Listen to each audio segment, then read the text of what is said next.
What's up guys, today I want to show you why I think Purrely cannot play Shifter against 5x right now.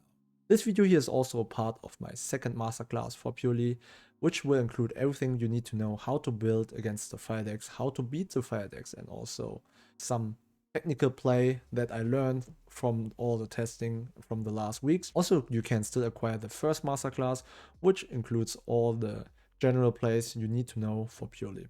Everything in the video description below. Here's the situation. You have the choice between throwing down the shifter before main phase to play around talents, or throw it down in the main phase after your opponent is committing some plays. So, what happens if you throw it before they commit some plays? They have the choice to either start playing or pass. Against Purrely, especially when they know it's Purrely, they can pass, meaning they lose nothing, you won't kill them, and whatever you set up, it's most of the time only 4 material Noir or 4 material Zeus, meaning 2 disruptions basically. Also, under your own shifter, you have to commit some resources, so after that, what you end on is most of the time like 2 disruptions plus maybe 1 hand trap. What that means is you will have like 2 disruptions plus 1 hand trap against 6 hand cards. It's basically you went first, but have a way worse follow-up and board against their 6 hand cards. That's why I don't really like it when to use Shifter. They still have 6 hand cards, your board is not great. Alternatively, they can just go normal summon Ash, or grab it from Bonfire, go into Popular and grab any kind of follow-up. In this case, you can grab either Sinful Spoils Original, the original Sinful Spoils, or you can grab the Temple. Because either way, it's good, because now what you can do is, if you grab the original, you can go for SP. But I'm showing you something more crazier. You can actually go just for IP and use the Temple to get the Ash.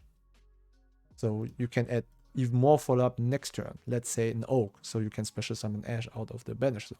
So what happens now is, under your own shifter, you have to play against an IP that can go into SP. After you summon, you can search the Ash. Let's say you just search Oak.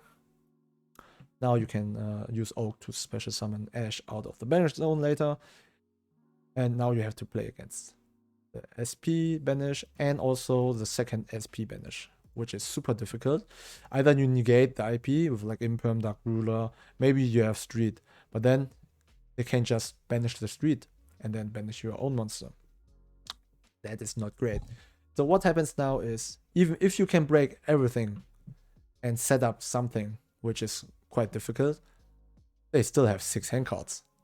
Don't forget that. They still have 6 hand cards. You have to play against all the disruption, maybe even hand traps, maybe Ash, Imperm, under your own shifter, and then they still draw another card for turn, and they have like 5-6 hand cards left. And that's why I don't think shifter right now is doing anything against 5x. If they know what they're doing, obviously. It's not doing much. It's just skipping the turn for both players, essentially. And then your opponent's just going off next turn, and you still lose, in my opinion. So, in most cases, it wasn't that great. That's why I don't play it anymore. I would also recommend you not playing it. If you want to know how to replace the power shifter and how to actually destroy the fire deck with Purrely, please check my video description down below for my second masterclass. It will be released after YCS Vegas. Thank you guys for watching.